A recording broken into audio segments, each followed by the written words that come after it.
difficult. Manong Ike ka. It's very difficult. Ang laki. Para nagpapalaki na hindi pa walang experience. Kawawa naman yung aso. Ang laki talaga eh. Nabubuhay din siya. We're putting it in a space bag. Yan, tapos ismat natin. Yan. Yan, kita mo.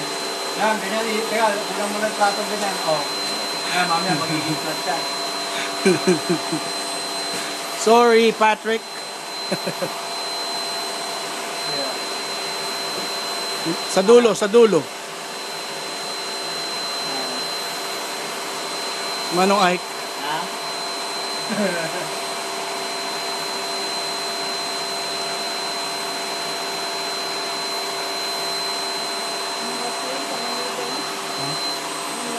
Hindi, lalagay ko na sa balikbayan box. Hindi. Kaya nga eh. Yan, okay.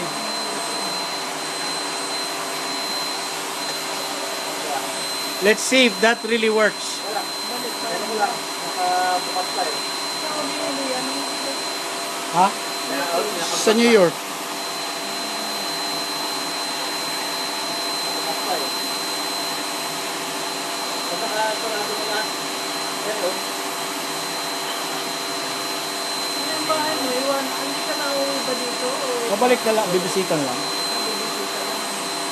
Pabalik, real. Immigrant ka pa dito. Kasi kung hindi, malulot ko. Okay din lang naman. Ay, pwede naman ako mag-visa na lang.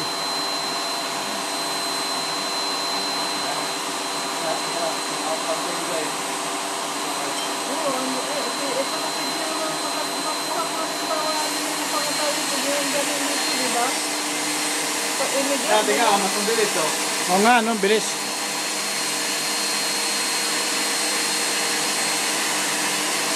So, ewan ba? Kasi lang? Oo. wala naman natin na ganun. Ha? Tingnan mo. It will not affect the dog, right?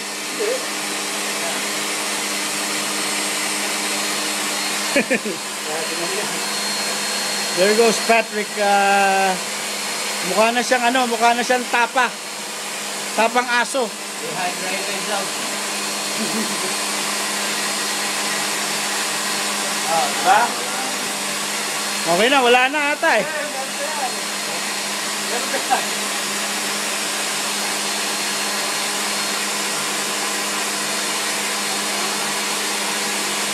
What? After you eating it, you put it in the sink, okay? Okay, then put it in the slide. Don't lose the clip, okay? Balik na ito niya.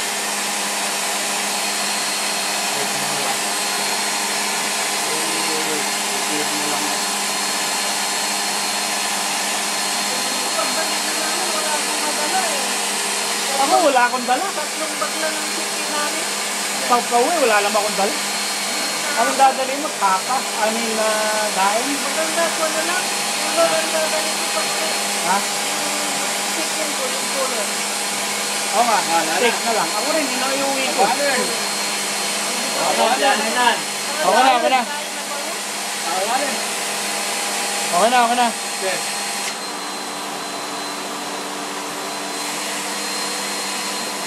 Thank you.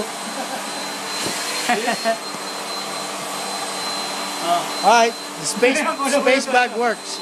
Puno mo yung brato. Tingnan mo yung lane yan. This is your